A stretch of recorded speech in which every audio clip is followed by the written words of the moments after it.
down my boat!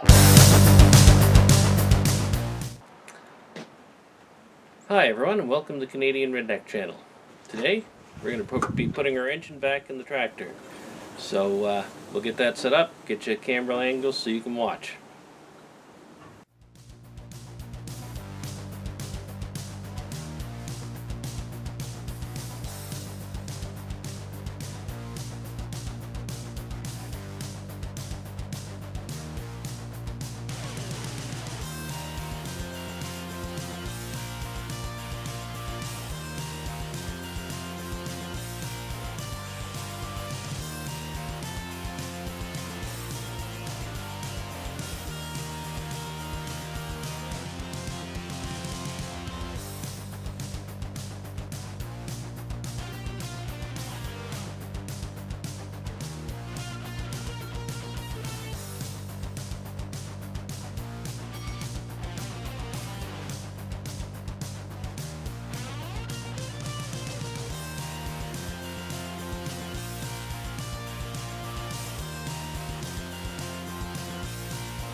I have the governor gear and weight assembly out of the tractor here. And so one of the things you want to do when you have it out to inspect is check these weights, make sure that they're free and moving, make sure that there's not excessive wear in the pins so that they're flopping all over the place.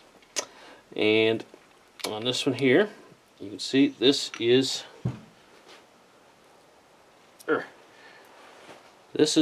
just a spacer between the weights and the thrust bearing. The thrust bearing the thrust bearing goes against these forks inside the case here that operates the carburetor linkage. And this thrust bearing, the bearing part is gone, and these races are really rusted badly. So we have another one here to replace it with. That is in good shape, and this little cage with the balls in it is what was broken and gone, and actually we found in the oil pan of the tractor. So that will be going in there.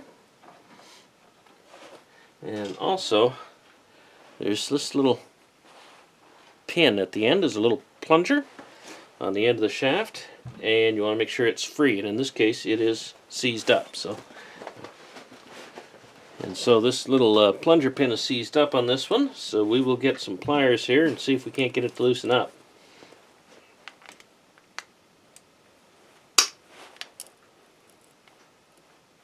I'm going to try driving it in a little bit, see if we can get it to loosen up.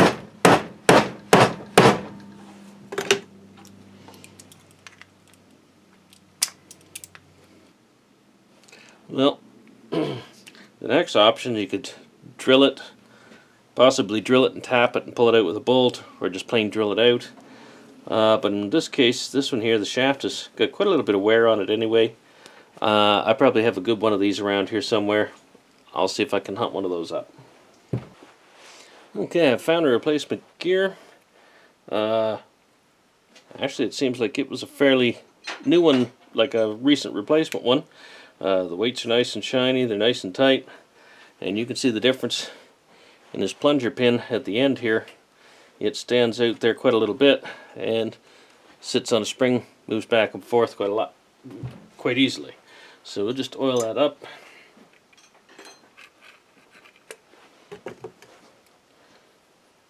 Put that in place.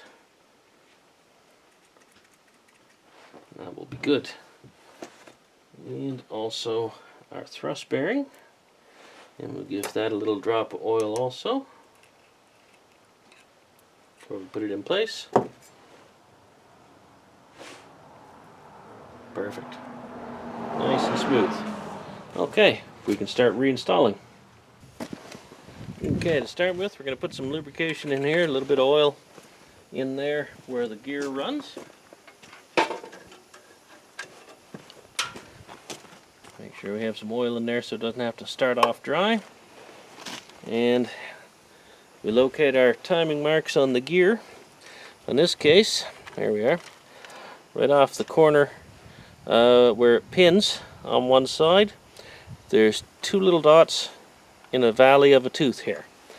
And on our cam gear, you can see the yellow paint on here probably. There are two little hash marks on either side of a tooth. And so that tooth between the two hash marks goes in the valley on this gear.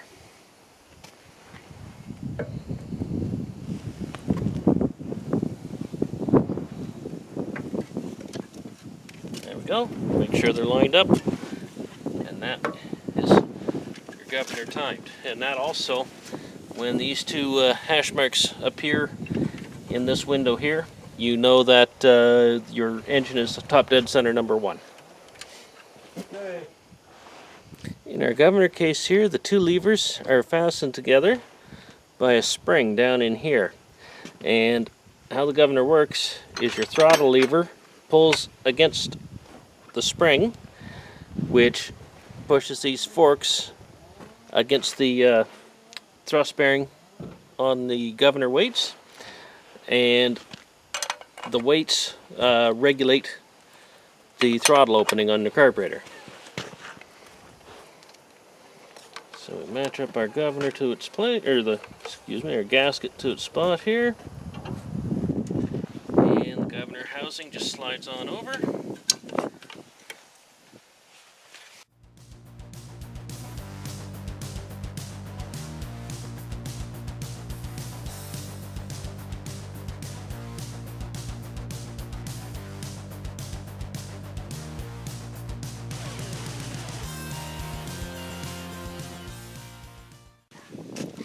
With the governor installed in place, we want to set our governor rod now, our throttle linkage. And the first step is you put your throttle lever in wide open position, full throttle, and you'll notice this lever here will move. It is moved all the way back to its full travel, and it is on spring tension now. Your carburetor linkage, you move all the way towards the back of the tractor to wide open, and then you want to make sure you have the clevis and nut on this loosened up and so it's moving free, and you adjust it so that the pin just slips in. Needs to go a little bit further yet.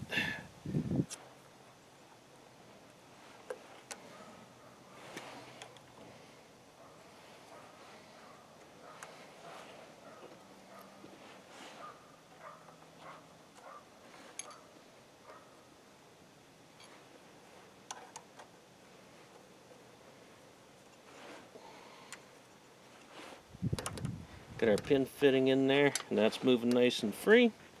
And now we'll tighten up our jam nut so that the throttle linkage doesn't move. And our governor is set, ready to go. Now that we have our governor fastened up and adjusted so that it's working right, we can install our distributor. The distributor drives off the governor gear, so you have to wait until the governor is set before you can install the distributor.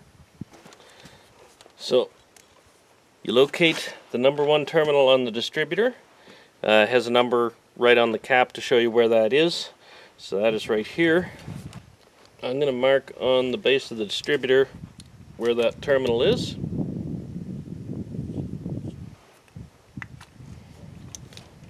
Now, with the distributor removed, we can line up the rotor button with that point on the distributor. And then This little drive shaft on the back of the distributor comes out. It's on teeth, so you can move it where you need to line up for the governor gear. And in this case, it's just simplest. I just install that in the governor gear. Then we have a gasket that goes on the distributor base. Make sure the rotor button is lined up with the line, and it just slides on.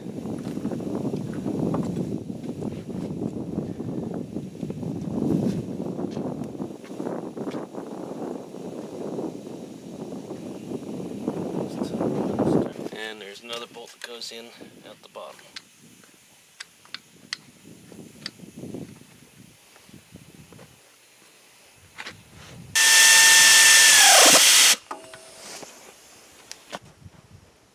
Where the distributor goes to the mounting base, there is a 1/2 inch bolt on either side. Well, 5/16 bolt takes a 1/2 wrench, and we'll loosen those.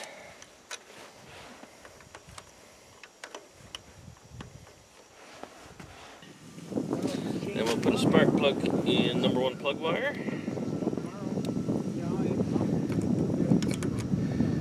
Place that to ground. There we go. Turn our ignition on, and we'll watch for a spark there. Oh, oh.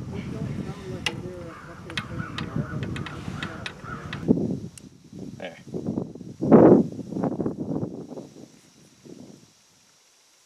There. So, you can't see the spark today because it's so bright, but you can hear that was where the spark was. And once you get a spark coming to the proper spot, tighten down your distributor, and your timing is correct. So that is our number 1 spark plug. And the rotor button turns clockwise when you're looking at the top of the caps. The next one would be number 3.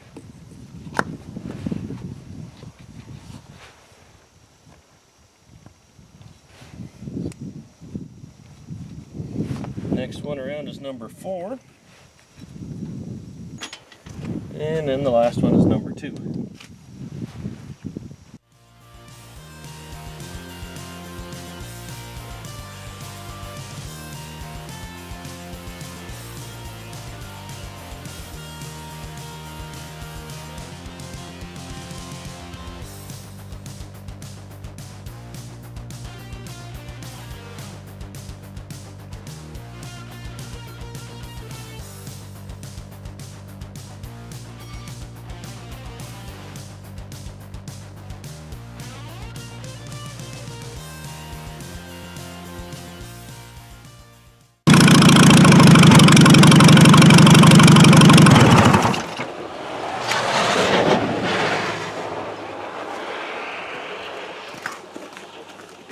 Okay, we have warmed the engine up, ran a few heat cycles through it now, warmed it up, let it cool off a few times. So we can now retorque the head and reset the valves, and that's the end of the job then.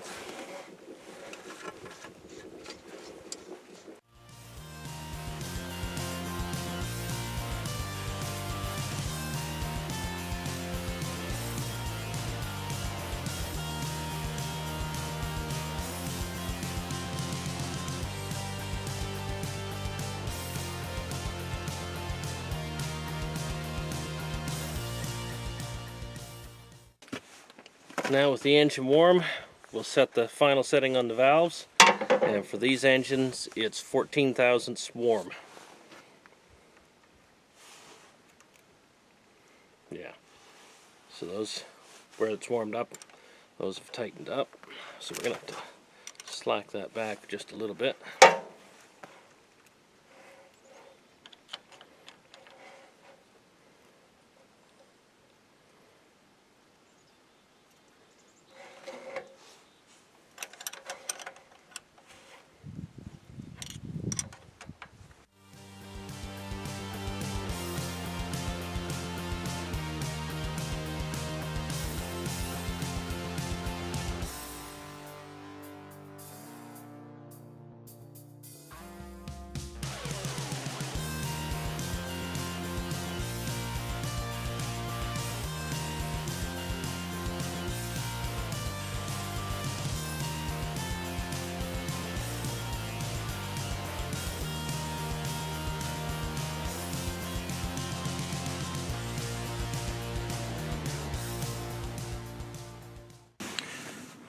So we have our Farmall Super A motor job completed. Hope you've enjoyed the videos. As always, if you have any questions or comments, you can leave that in the comment section below. Please give us a thumbs up on the video, subscribe to my channel, and as always, have a great day.